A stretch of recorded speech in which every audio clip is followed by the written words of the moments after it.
الحمدللہ رب العالمین والصلاة والسلام علی من کان نبیًا وآدم بین الماء والطین اما بعد فاعوذ باللہ من الشیطان الرجیم بسم اللہ الرحمن الرحیم۔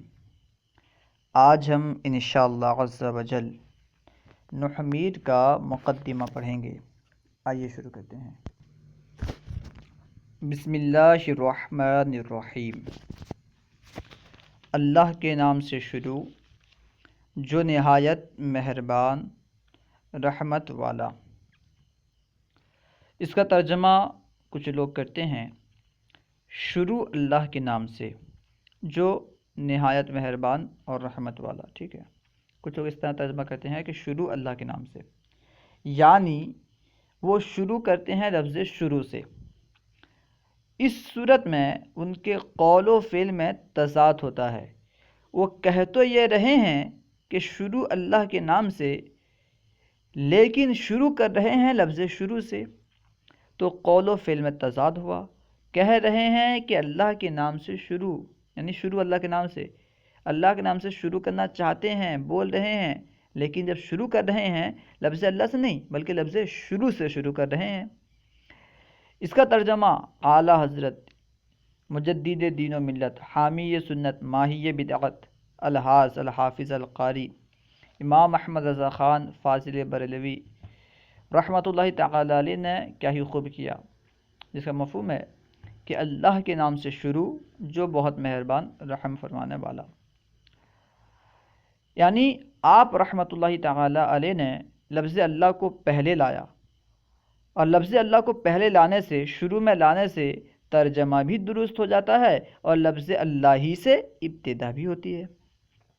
لفظ اللہ سے شروع بھی ہوتا ہے اور ترجمہ بھی درست ہوتا ہے، اللہ کے نام سے شروع جو بہت مہربان رحمت والا۔ کچھ لوگ اس میں اس طرح ترجمہ کرتے ہیں کہ اللہ کے نام سے شروع جو بہت مہربان اور رحمت والا ہے، بہت مہربان اور رحمت والا ہے، یا بہت رحم کرنے والا ہے، یعنی بیچ میں لفظ اور لاتے ہیں، جو بہت مہربان، اور یہاں پہ بیچ میں اور لاتے ہیں، ٹھیک ہے۔ رحمان اور رحیم کے ترجمے کے درمیان لفظ اور لاتے ہیں، کیا کہتے ہیں کہ بہت مہربان اور رحم فرمانے والا، رحمت فرمانے والا ہے۔ تو یہاں پہ لفظ اور لانا یہ سراسر غلط ہے، کیونکہ بسم اللہ الرحمن الرحیم میں کوئی ایسا لفظ نہیں ہے جس کا ترجمہ اور کیا جائے، تو جو لوگ اور لگاتے ہیں یہ سراسر غلط ہے۔ نیز کچھ لوگ ترجمہ کرتے ہیں بسم اللہ الرحمن الرحیم کا اللہ کے نام سے شروع جو بہت مہربان رحمت والا ہے، ٹھیک ہے، یعنی آخر میں ہیں لگاتے ہیں، یعنی کچھ لوگ ہیں لگاتے ہیں، کچھ لوگ ہے لگاتے ہیں، یعنی کچھ لوگ جمع کا صیغہ لگاتے ہیں، کچھ لوگ واحد کا صیغہ لگاتے ہیں، اور یہ دونوں غلط ہے۔ لفظ ہے لگانا کیوں غلط ہے؟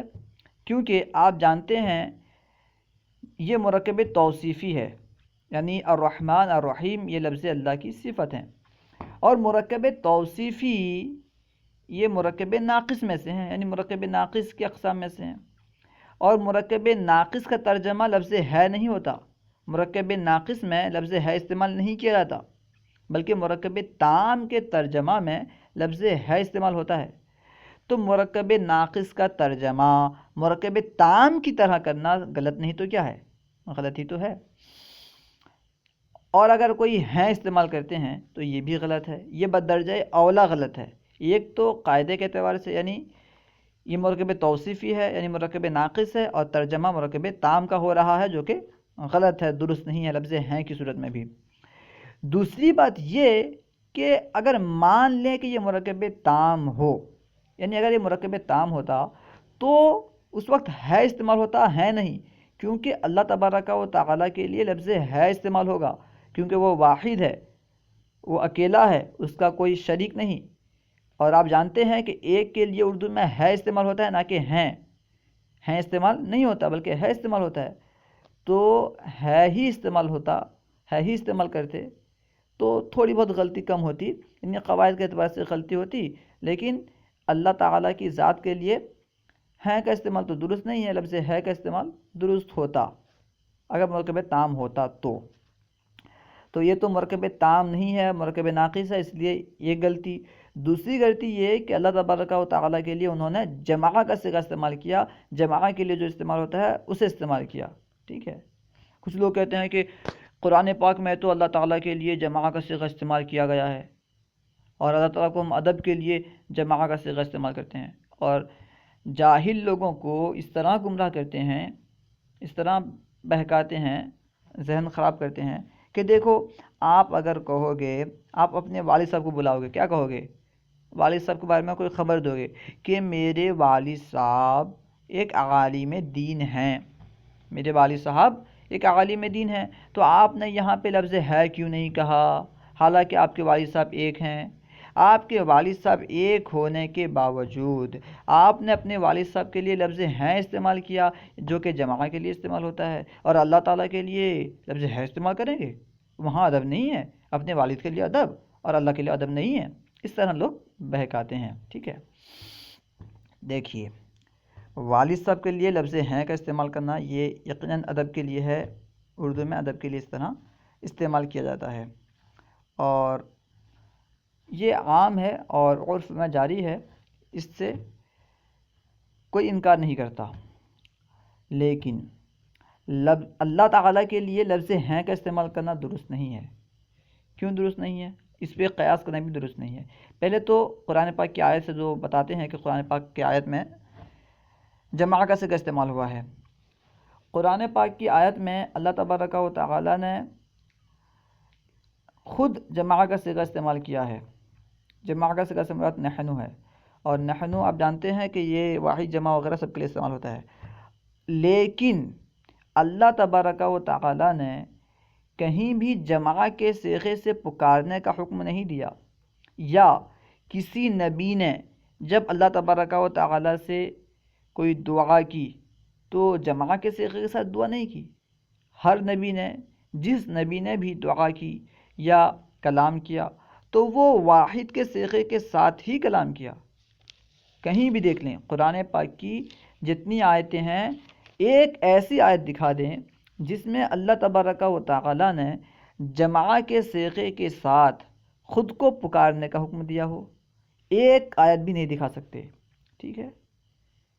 یعنی اللہ تبارک و تعالیٰ جمع کے صیغے کے ساتھ پکارنے کا حکم نہیں دیا، ہاں جو خود استعمال کیا ہے وہ خود اپنی عزت اور جلال کے لیے، اپنی عزت اور جلال کو ظاہر کرنے کے لیے جمع کا صیغہ استعمال کیا، لیکن ہمیں حق نہیں ہے کہ ہم جمع کا صیغہ استعمال کریں، ٹھیک ہے، یہ درست نہیں ہے۔ دوسری بات، ادب ہم زیادہ جانتے ہیں یا اللہ کے نبی زیادہ جانتے ہیں؟ نبیوں کو اللہ نے کیوں بھیجا تھا؟ ہدایت دینے کے لیے، لوگوں کو راہ راست پر چلانے کے لیے، لوگوں کو اللہ کی طرف بلانے کے لیے، ادب سکھانے کے لیے، ماں باپ کا احترام سکھانے کے لیے۔ تو جن کو ادب سکھانے کے لیے بھیجا گیا، جن کو دوسروں کی ہدایت کے لیے بھیجا گیا، وہ زیادہ ادب والے ہوں گے یا آج کل کے ملا یہ زیادہ ادب والے ہوں گے؟ ٹھیک ہے، یقیناً آپ کا جواب یہی ہوگا کہ انبیاء کرام زیادہ ادب والے ہیں، وہ اللہ کا زیادہ ادب کرتے ہیں، وہ زیادہ جانتے ہیں کہ اللہ کی بارگاہ میں کیا استعمال کرنا چاہیے یا کیا استعمال نہیں کرنا چاہیے۔ تو جتنے بھی انبیاء کرام ہیں جنہوں نے بھی دعا کیا ہے، کسی نے بھی اپنی دعا میں جمع کا صیغہ استعمال نہیں کیا، سب نے واحد کا صیغہ استعمال کیا۔ کیا ان کے پاس ادب نہیں تھا؟ کیا سب کے سب بے ادب تھے؟ کیا سب کے سب گستاخ تھے؟ نعوذ باللہ۔ تو اس طرح کہنا کہ لفظ ہے استعمال کرنا بے ادبی ہے، یہ سراسر غلطی ہے، کیونکہ انبیاء کرام نے لفظ ہے یعنی واحد کا صیغہ استعمال کیا۔ نیز جمع کا صیغہ استعمال کرنے سے کیا ہوتا ہے؟ لفظ ہیں اگر لگائیں تو کیا ہوتا ہے کہ تعدد کا شبہ ہوتا ہے، اللہ کے ساتھ کوئی اور بھی ہوگا، ٹھیک ہے۔ ہم تو یہ دعویٰ کرتے ہیں، ہمارا یہ عقیدہ ہے کہ اللہ کے سوا کوئی معبود نہیں، اللہ کے ساتھ کوئی اس کا شریک نہیں ہے، اگر لفظ ہم ہیں لگائیں گے تو جو تعدد کے قائل ہیں وہ لوگ کہیں گے دیکھو یہ لوگ بھی 2-3 خدا ماننے والے ہیں، شاید ان کے اللہ بھی بہت سارے ہیں، شاید لفظ ہیں استعمال ہو رہا ہے نا، ٹھیک ہے۔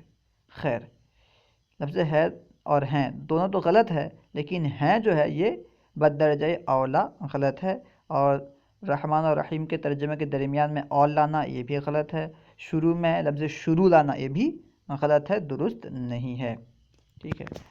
الرحمن اور رحیم یہ دونوں رحمت سے بنے ہیں، لفظ رحمت سے، ان کا مادہ را حا میم ہے، اس سے رحم بنا ہے، ٹھیک ہے۔ رحم کا معنی رحم جو بچہ دانی ہے وہ بھی اسی سے بنا ہے، را حا میم، اس کا معنی ہوتا ہے رحمت۔ رقت رحمت کسے کہتے ہیں؟ رحمت کہتے ہیں رقت قلب کو، اور یہ معنی اللہ تعالیٰ کے لیے درست نہیں ہے، کیونکہ اللہ تعالیٰ جسم اور جسمانیت سے پاک ہے، تو اس کا جو حاصلی معنی ہوگا، یعنی اس کا جو نتیجہ ہے، رحمت کا نتیجہ کیا ہے؟ انعام کرنا، فضل کرنا اور مدد کرنا وغیرہ، تو ان معنوں میں اللہ تعالیٰ کے لیے رحمت استعمال ہوگا۔ لفظ رحمان اور رحیم، لفظ رحمان جو ہے یہ ذات باری تعالیٰ کے لیے خاص ہے، غیر کے لیے استعمال کرنا جائز نہیں، درست نہیں، لیکن لفظ رحیم غیر کے لیے استعمال ہوتا ہے، بلکہ خود اللہ تبارک و تعالیٰ نے نبی مکرم شفیع معظم شاہ بنی آدم صلی اللہ تعالیٰ علیہ وسلم کے لیے استعمال کیا ہے قرآن پاک میں۔ الحمدللہ رب العالمین، تمام تعریفیں اللہ کے لیے جو تمام عالم کا رب ہے۔ الحمدللہ رب العالمین، تمام تعریفیں اللہ کے لیے، اس میں رب ہے ترجمہ نہیں کیا جائے گا، ٹھیک ہے۔ الحمدللہ رب العالمین، تمام خوبیاں اللہ کے لیے جو سارے جہاں والوں کا مالک، رب، تو یہاں پہ بھی لفظ ہیں استعمال نہیں کریں گے، ہیں یا ہے استعمال نہیں کریں گے، ٹھیک ہے۔ الحمد جو ہے، حمد کہتے ہیں کسی کی اختیاری خوبی پر تعظیم کے طریقے پر تعریف کرنا، تعظیم کے طور پر تعریف کرنا، ٹھیک ہے۔ کبھی تعریف ہوتی ہے تعظیم کے طور پر نہیں ہوتی، تو وہ تعریف مراد نہیں ہے۔ کبھی تعظیم ہوتی ہے اختیاری خوبی پر، کبھی تعریف ہوتی ہے اختیاری خوبی پر تعریف نہیں ہوتی ہے، بلکہ حصی خوبی پر یا فطری خوبی پر تعریف ہوتی ہے، وہ بھی مراد نہیں ہے، ٹھیک ہے۔ اختیاری خوبی پر کسی کی تعریف کرنا تعظیم کرتے ہوئے، تعظیم کے طور پر، یہ کیا کہلاتا ہے؟ حمد کہلاتا ہے۔ حمد میں جو الف لام ہے یہ استغراق کے لیے ہے، بعض نے کہا کہ یہ جنس کے لیے ہے، یعنی تمام تعریفیں اللہ کے لیے۔ للہ میں جو لام ہے یہ اختصاص کے لیے ہے، یعنی اللہ ہی کے لیے۔ اگر اعتراض کیا جائے کہ اگر تمام تعریفیں اللہ کے لیے تو دنیا میں دوسرے لوگوں کی تعریف کی جاتی ہے، تو پھر یہ کیا ہے؟ تو جواب مختصراً جیسا کہ جانتے ہی ہیں آپ، شاید اس کے علاوہ دوسرے ویڈیوز وغیرہ میں سنے ہوں گے، یعنی یہاں پہ جواب یہ دیا جائے گا کہ بندے کی تعریف کرنا، معبود کی تعریف کرنا، دراصل خالق کی تعریف کرنا ہے، یعنی مخلوق کی تعریف کرنا دراصل خالق کی تعریف ہے، اس سے کوئی خرابی لازم نہیں آئے گی۔ رب العالمین، رب یہ فعلن کے وزن پر ہے، جس کا معنی ہے پالنہار، یہ تربیت سے ماخوذ ہے، تربیت کا معنی ہے تدریجاً کسی کو اس کے منزل تک پہنچانا۔ العالمین، العالمین جو ہے یہ عالم کی جمع ہے۔ عالم کہتے ہیں جمیع ما سوی اللہ کو۔ کچھ لوگ کہتے ہیں کہ جمیع ما سوی، ایک ہے جمیع ما سوی اللہ، یعنی اللہ کے سوا جو ہے ان تمام کو عالم کہتے ہیں، کچھ لوگ ہے، اور کچھ لوگ کہتے ہیں کہ ہر ما سوی اللہ کو عالم کہتے ہیں، تھوڑا فرق ہے، ٹھیک ہے۔ جمیع ما سوی اللہ کو عالم کہتے ہیں، اور ایک لفظ ہے ہر ما سوی اللہ کو عالم کہتے ہیں، ٹھیک ہے۔ اس میں کیا فرق ہے؟ اگر آپ یہ کہیں کہ ہر ما سوی اللہ کو عالم کہتے ہیں، ہر ما سوی اللہ کو عالم کہتے ہیں، لفظ ہر یاد رکھنا، ٹھیک ہے، یعنی کل ما سوی اللہ کو عالم کہتے ہیں، تو اس میں کیا ہوگا کہ یعنی اللہ کے علاوہ جو ہے وہ ہر ایک عالم ہے، اللہ کے علاوہ جو بھی ہے ان میں سے ہر ایک عالم ہے، یعنی ہر ما سوی اللہ کو عالم کہتے ہیں، اللہ کے علاوہ جو بھی ہے وہ عالم ہے، ہر ما سوی اللہ کو، ما سوی اللہ یعنی اللہ کے علاوہ، ہر ما سوی اللہ کو عالم کہتے ہیں، تو اللہ کے علاوہ جو بھی ہے وہ ایک عالم ہے۔ اللہ کے علاوہ ایک انسان ہے، وہ بھی ایک انسان، ایک عالم ہو گیا، ایک ٹیبل ہے، وہ بھی ایک علم، زید ہے، زید ایک علم، بکر ایک، بکر ایک علم۔ اس تعریف میں ہر چیز کا ایک عالم ہونا ثابت ہوتا ہے، ہر چیز کا ایک عالم ہونا لازم آتا ہے، حالانکہ یہ مراد نہیں ہے، بلکہ صحیح معنوں میں اس کا یعنی جمیع عالم کا مفہوم یہ ہے کہ جمیع ما سوی اللہ کو عالم کہتے ہیں۔ عالم کسے کہتے ہیں؟ جمیع ما سوی اللہ کو، یعنی اللہ کے علاوہ جتنے مخلوقات ہیں، جتنے جو بھی ہے، اللہ کے علاوہ جو بھی ہے وہ کیا ہے؟ عالم ہے، جو بھی ہے وہ عالم ہے، ٹھیک ہے، سب کچھ عالم میں داخل ہے۔ ہو سکتا ہے کہ اعتراض ہو، جب سب عالم میں داخل ہے تو ایک عالم ہوا، پھر یہ جمع لانا یہ تو تعدد پر دلالت کرتا ہے، جمع تعدد کے لیے آتا ہے، متعدد چیزوں پر دلالت کرتا ہے، جیسے رجلن کا معنی ایک آدمی، رجالن کئی مرد، رجلن ایک مرد، رجالن کئی مرد، تو عالمین کیوں لائے گیا؟ عالم ہی کہہ دیتے تو معنی ہو جاتا۔ علماء بتاتے ہیں کہ یہاں پہ جمع لانا عالم کی اقسام اور اس کے انواع کی طرف نظر کرتے ہوئے، عالم تو ہے ایک مگر اس کے انواع، اس کے اقسام بہت سارے ہیں، عالم جن، عالم انس، عالم ملک وغیرہ وغیرہ، اس طرح اس کے بے شمار اقسام ہیں، اقسام کی طرف نظر کرتے ہوئے اس کی جمع لائی گئی ہے، ٹھیک ہے۔ الحمدللہ رب العالمین، تمام تعریفیں اللہ تعالیٰ کے لیے جو تمام عالم کا پالنہار، جو تمام عالم کا مالک۔ والعاقبۃ، عاقبت کا معنی ہے انجام، والعاقبۃ للمتقین، نیچے آ رہا ہے متقین، والعاقبۃ یعنی انجام، للمتقین متقیوں کے لیے ہے، والعاقبۃ للمتقین اور انجام متقیوں کے لیے ہے۔ تو اب اعتراض ہوتا ہے، کیا کافروں کے لیے انجام نہیں ہے؟ کیا کافروں کا انجام نہیں ہونے والا؟ انجام تو ہر ایک کا ہوگا، چاہے متقی ہو یا کافر۔ تو یہاں پہ یہ کہنا کہ انجام متقیوں کے لیے ہے، یعنی متقیوں کے لیے ہے، تو یہ درست نہیں ہو رہا ہے اگر ظاہراً دیکھا جائے۔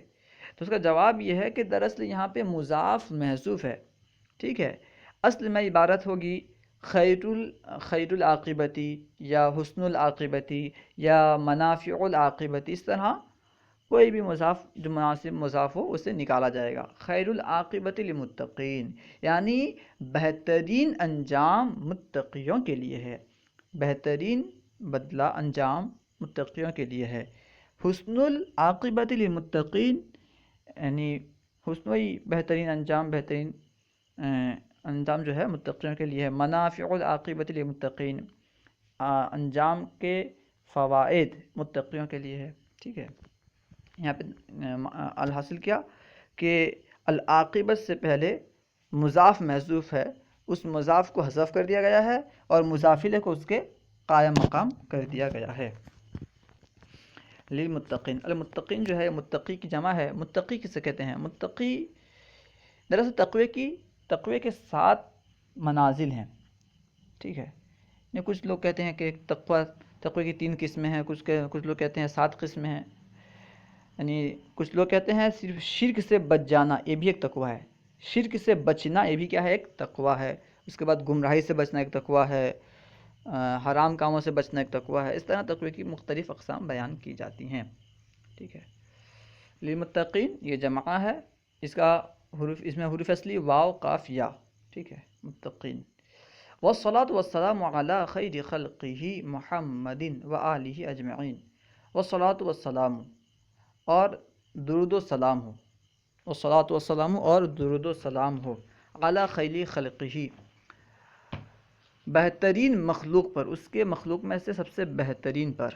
خیر جو ہے اس میں تفضیل ہے، ٹھیک ہے، خیر اس میں تفضیل کا صیغہ ہے، اور خلقہ، خلق یہ مصدر ہے لیکن اس کے معنی میں مفعول کے معنی میں، مخلوق کے معنی میں استعمال ہوتا ہے، ٹھیک ہے۔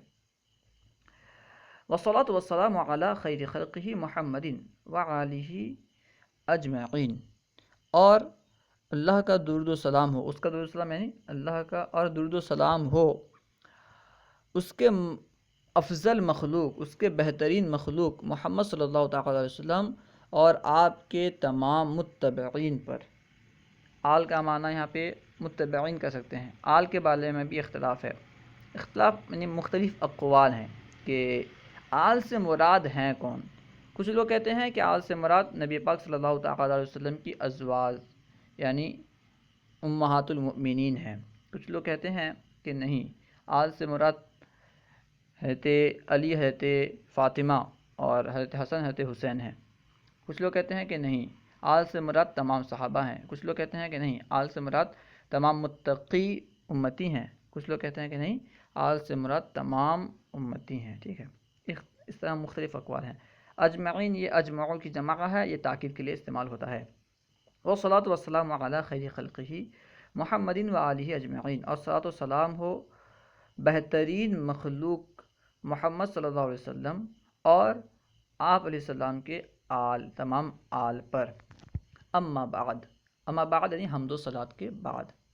یہاں پہ بعد آپ جانتے ہیں یہ مضاف ہو کر کے استعمال ہوتا ہے، مضاف الیہ محذوف ہوگا، بعد الحمد والصلاۃ یعنی حمد و صلات کے بعد۔ اما بعد حمد و صلات کے بعد۔ بدا، بدا یعنی تو جان، ارشدک اللہ تعالی، اللہ تبارک و تعالی تجھے رہنمائی دے، تجھے ہدایت دے۔ ارشدہ فعل ماضی ہے، لیکن یہ دعا کے معنی میں ہے، کیونکہ ماضی کے بھی دعا کے معنی میں استعمال ہوتا ہے، دعا کے معنی میں ماضی استعمال ہوتا رہتا ہے۔ دعا کے معنی میں ماضی کیوں استعمال ہوتا ہے؟ یعنی دعا کی قبولیت کے پختگی کی وجہ سے دعا کے لیے ماضی کا صیغہ استعمال کرتے ہیں، یعنی ایسا ہو گیا، اللہ نے تجھے ہدایت دے دی، یعنی گویا کہ دعا، آپ جانتے ہیں حدیث پاک کا مفہوم ہے، جو شخص یہ یقین نہیں رکھتا کہ اس کی دعا قبول ہوگی تو اس کی دعا اللہ تعالیٰ قبول نہیں کرتا۔ یعنی دل کی پختگی کے ساتھ دعا کرنی چاہیے۔ تو ماضی کے صیغے کے ساتھ جب بندہ استعمال کرے گا، یعنی اس کا دل اس بات پر پختہ ہے، یعنی دل سے وہ اس بات کو جانتا ہے، مانتا ہے کہ یقیناً میرا رب میری دعا قبول کرے گا، اسی لیے وہ ماضی کا صیغہ استعمال کر رہا ہے کہ گویا کہ میرے رب نے ایسا کر دیا۔ ٹھیک ہے، جس طرح نماز قائم ہوتی ہے، نماز قائم ہونے سے پہلے تکبیر میں کہا جاتا ہے قد قامت الصلاۃ۔ قد قامت الصلاۃ کا معنی کیا ہوتا ہے؟ قد قامت الصلاۃ کا معنی کیا؟ قد یہ الگ ہے، قامت الصلاۃ، قامت کا معنی کیا؟ کھڑی ہو گئی، قائم ہو گئی، الصلاۃ نماز، قد قامت الصلاۃ نماز قائم ہو گئی۔ حالانکہ اس وقت نماز قائم نہیں ہوئی ہوتی، نماز تو تکبیر تحریمہ کے بعد شروع ہوتی ہے، اور اس وقت تکبیر تحریمہ ہوا ہی نہیں ہوتا، تو نماز شروع نہیں ہوتی۔ باوجود اس کے کہ نماز شروع نہیں ہوئی ہوتی، پھر بھی کہتے قد قامت الصلاۃ، نماز شروع ہو گئی۔ کیوں؟ کیونکہ یقین ہے کہ اب شروع ہونے والی ہے، اب کوئی فصل نہیں ہے۔ ٹھیک اسی طرح اللہ تعالیٰ کی ذات پر امید ہے کہ اللہ تبارک و تعالیٰ اب تو یہ دعا قبول کرے گا، اس لیے دعا میں ماضی کا صیغہ استعمال کرتے ہیں، اور بھی دوسرے بہت سارے وجوہات ہیں۔ ٹھیک ہے، بدا ارشدک اللہ تعالی، تو جان اللہ تبارک و تعالی تجھے ہدایت دے، کہ ای مختصر است، کہ یہ مختصر ہے، یہ ایک مختصر ہے، ای مختصر است یہ ایک مختصر ہے، یعنی مختصر سا رسالہ ہے۔ مضبوط در علم نحو، مضبوط یعنی محفوظ، ضبط سے یعنی محفوظ ہے علم نحو میں، جو علم نحو میں لکھا گیا ہے، ترجمہ کر سکتے ہیں لکھا گیا ہے۔ کہ مبتدی را، مبتدی کہتے ہیں ابتدائی طالب علم کو، مبتدی یعنی ابتدا کرنے والا، ابتدائی طالب علم کو، کہ مبتدی را، کہ ابتدائی طالب علم کو، بعد حفظ مفردات لغت، لغت کے مفردات یاد کرنے کے بعد، بعد حفظ مفردات لغت، لغت کے مفردات یاد کرنے کے بعد، و معرفت اشتقاق، اور اشتقاق کے معرفت کے بعد، یعنی مصدر سے جو الفاظ مشتق ہوتے ہیں، کس سے کیا مشتق ہوا، کیا نہیں ہوا، کس طرح ہوتے ہیں، انہیں جاننے کے بعد، و ضبط مہمات تصریف، اور تصریف یعنی گردان، ٹھیک ہے، گردان کی اہم باتوں کو جاننے کے بعد، و ضبط مہمات تصریف، اور گردان کی اہم باتوں کو یاد رکھنے کے بعد، اہم گردانوں کو یاد رکھنے کے بعد، ضبط کا معنی یاد رکھنا کرنا، ٹھیک ہے، یاد رکھنے کے بعد، بآسانی بکیفیت ترکیب عربی راہ نمایت، بآسانی آسانی کے ساتھ، بترکیب عربی ترکیب کی، بکیفیت ترکیب عربی ترکیب کی کیفیت کی راہ نمایت، راہ دکھاتی ہے، یعنی یہ ایک مختصر سی کتاب ہے جو ان چیزوں کے بعد آسانی کے ساتھ عربی ترکیب کی کیفیت کی راہ دکھاتی ہے، راستہ دکھاتی ہے کہ عربی ترکیب اس طرح کرنی ہے۔ وبزودی معرفت اعراب و بینا و سواد خواندن توانائی دہد، وبزودی اور بہت جلدی کے ساتھ، یعنی بہت جلدی سے، معرفت اعراب کی پہچان، و بینا یعنی اعراب اور بینا کی پہچان، معرب اور مبنی کی پہچان، وہ سواد خواندن توانائی اور درست پڑھنے کے ملکے میں قوت دیتی ہے، وہ سواد خواندن توانائی دہد اور پڑھنے کے ملکے میں قوت دیتی ہے۔ کتاب جو ہے اعراب اور بینا کی معرفت، جلد اعراب اور بینا کی معرفت اور پڑھنے کے ملکے میں توانائی یعنی قوت دیتی ہے، بتوفیق اللہ تعالی، اللہ تعالیٰ کی توفیق سے، وعونہ اور اس کے مدد سے، ٹھیک ہے، اللہ تعالیٰ کی توفیق اور اس کے مدد سے۔ یہاں مقدمے میں مصنف علیہ الرحمٰن نے بتلایا کہ اس کتاب کا فائدہ کیا ہے۔ اس کتاب کا فائدہ کیا ہے؟ اس کتاب کے ذریعے سے ترکیب صحیح ہوگی، اعراب صحیح ہوگا، صحیح طرح ہم عبارت پڑھ پائیں گے، یعنی عبارت کا ملکہ حاصل ہوگا، اعراب صحیح ہوگا، ترکیب کرنے کی کیفیت کیا ہے یہ معلوم ہوگی، اور پڑھنے کا ملکہ حاصل ہوگا۔ لیکن کب؟ چند شرطوں کے ساتھ۔ کب؟ بتا رہے ہیں کہ بعد حفظ مفردات لغت، یعنی لغت کے مفردات یاد کرنے کے بعد، وہ معرفت اشتقاق جاننے کے بعد، وہ مہمات اور ضبط مہمات تصریف، یعنی اہم گردانوں کو جاننے کے بعد، یاد کرنے کے بعد، ان تینوں کے بعد لغت کے معرفت، لغت کے جو مفردات ہیں، لغت کے مفردات کو یاد کرنے کے بعد، اشتقاق جاننے کے بعد، اور اہم صرف کے مقصد کو جاننے کے بعد، مہمات کا مطلب مقصد بھی کہہ سکتے ہیں کہ صرف کے مقاصد کو جاننے کے بعد، یا پھر یہ کہنے کہ صرف کے اہم گردانوں کو جاننے کے بعد، تب یہ فائدہ دے گی کس چیز کا؟ ترکیب کی کیفیت کا، ترکیب کی کیفیت بتائے گی یہ کتاب، اور بہت جلد ہی معرب مبنی کی پہچان کرا دے گی، اور صحیح طور سے پڑھنے کا ملکہ دے دے گی۔ اس کی وجہ سے ہم صحیح طرح عبارت پڑھ سکتے ہیں، ٹھیک ہے۔ اللہ و رسولہ اعلم۔ اگر کوئی بات سمجھ میں نہ آئی ہو یا درسیات کے متعلق کوئی سوال کرنا چاہتے ہوں تو کمنٹ باکس میں سوال کریں، انشاءاللہ عز و جل ممکنہ صورت میں جواب دیا جائے گا۔ السلام علیکم ورحمۃ اللہ وبرکاتہ۔ اگر آپ نے ابھی تک ہمارے یوٹیوب چینل فیضان درس نظامی کو سبسکرائب نہیں کیا ہے تو ضرور سبسکرائب کریں، انشاءاللہ عز و جل اس طرح کی ویڈیوز آتی رہیں گی، آپ فائدہ حاصل کرتے رہیں گے۔ السلام علیکم ورحمۃ اللہ وبرکاتہ۔